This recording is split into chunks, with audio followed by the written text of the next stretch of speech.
हाँ जी, कैसे हैं आप सब? आशा करता हूँ कि आप सब अच्छे होंगे, कुशल से होंगे। ठीक है, तो आज का हमारा टॉपिक होगा एकांतर व्रतखंड पर बने कौन। आज हम इस थ्योरम को प्रूव भी करेंगे और जानेंगे कि कौन कौन से कौन एकांतर व्रतखंड पर बने कौन कहलाते हैं।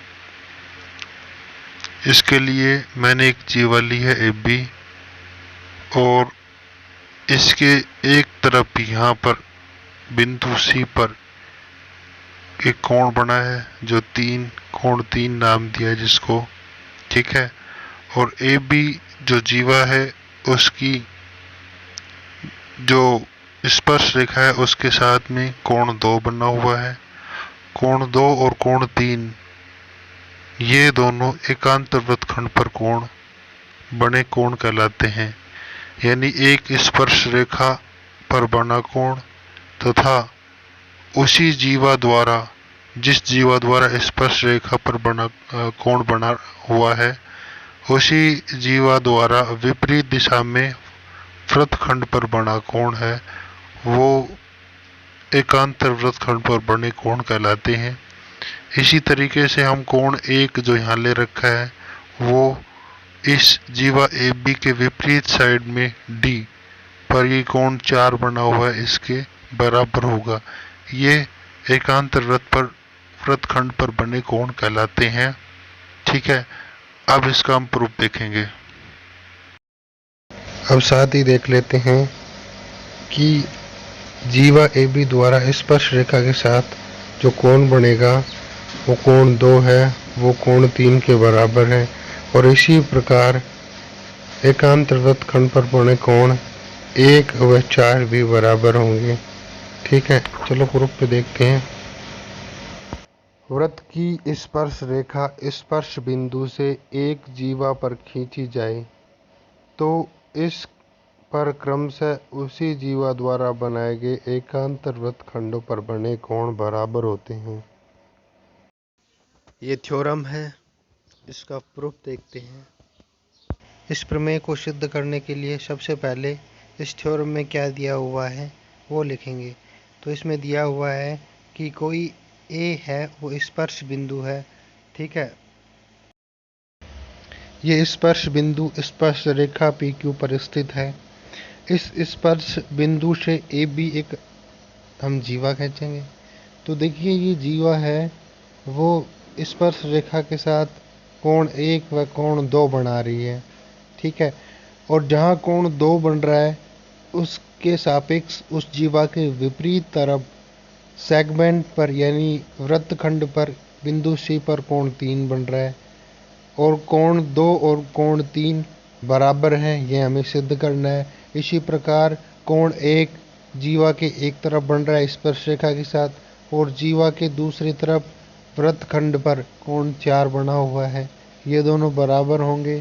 कोण 1 बराबर कोण 4, ये भी हमें सिद्ध करना है।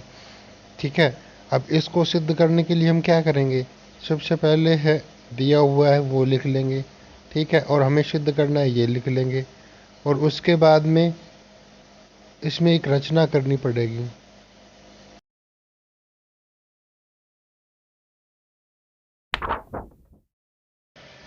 तो रचना में देखिए यहाँ पर देखिए मैंने एक काम किया है, एक को मैंने E से मिलाया, यहाँ पर जो केंद्र O से होते हुए E से मिला है तो AE एक व्यास हो गया और E को मैंने मिला दिया B से। इतना ही काम किया है रचना में।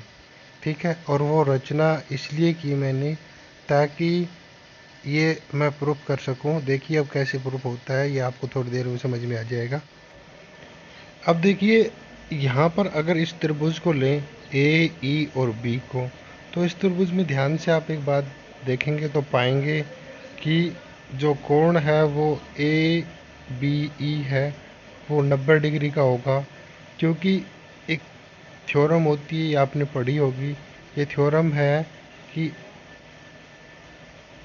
किसी भी वृत्त के व्यास द्वारा उस वृत्त के किसी भी भाग पर बना कोण 90 डिग्री का होगा व्यास द्वारा। ठीक है, परिधि पर किसी भी बिंदु पर कोण बनेगा वो 90 डिग्री का बनता है। तो यहाँ पर कोण ABE जो AE व्यास के कारण बन रहा है बिंदु B पर, तो वो 90 डिग्री कोण होगा।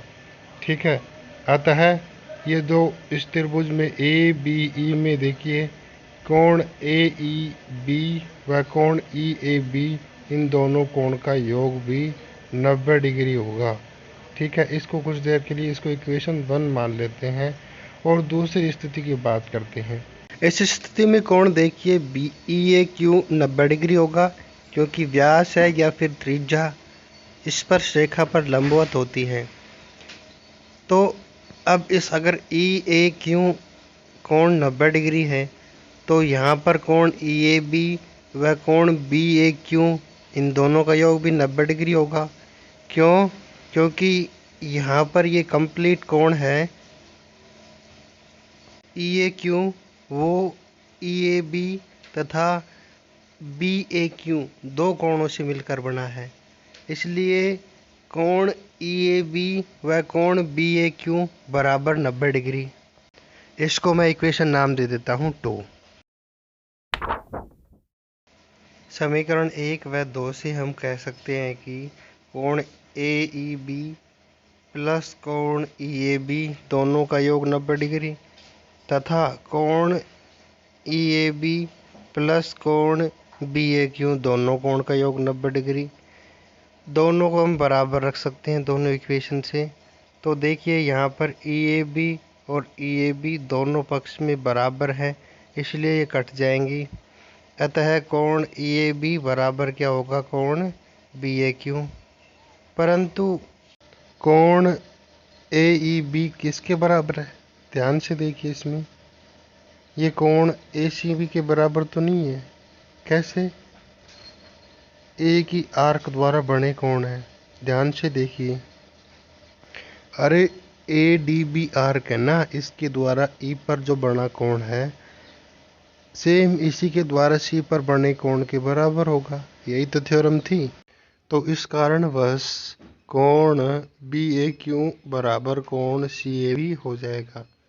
ठीक है, क्योंकि कोण AEB है वो ACB के बराबर है और AEB है वो BAQ के बराबर है, तो BAQ का मान ACB के बराबर हो जाएगा।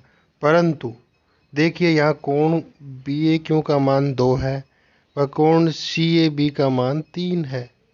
ठीक है, अतः कोण 2 बराबर कोण 3, यही तो हमें सिद्ध करना था। ठीक है, अब इन्वर्सली इसका प्रूफ करेंगे कि हमें कोण 1 और कोण 4 ये भी बराबर करना है। अब ध्यान से देखिए कि A, D, B और C की बात करें तो 4 शीर्ष हैं जो चारों वृत्त की परिधि पर है, इसलिए ACBD एक चक्रीय चतुर्भुज होगा। अब एक चक्रीय चतुर्भुज है तो हम जानते हैं कि चक्रीय चतुर्भुज के सम्मुख कोणों का योग 180 होता है, इसलिए कोण 3 और कोण 4 देखिए सम्मुख कोण है ना। अब सम्मुख कोण है तो इनका योग कितना होगा? 180। तो इसको मैं इक्वेशन 3 मान रहा हूँ। ठीक है, तथा दूसरा कोण बात करता हूँ। दूसरा है कोण 1 और कोण 2, इन दोनों कोणों का योग भी 180 है क्या? बिल्कुल है, क्योंकि ये PQ एक सरल रेखा पर स्थित है, इसलिए कोण 1 और कोण 2 का योग है वो भी 180 होगा। इसको मैं इक्वेशन 4 मान रहा हूँ।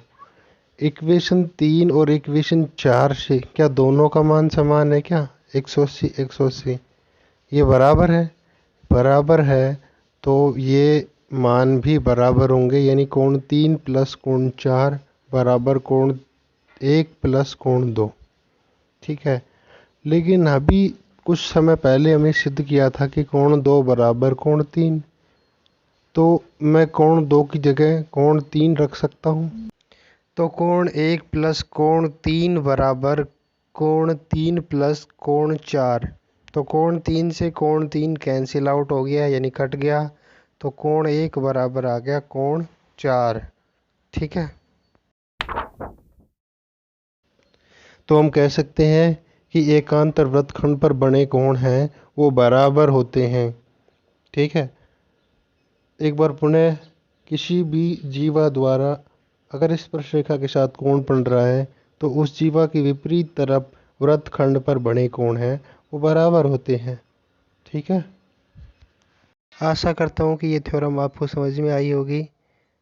वीडियो को पूरा देखने के लिए धन्यवाद।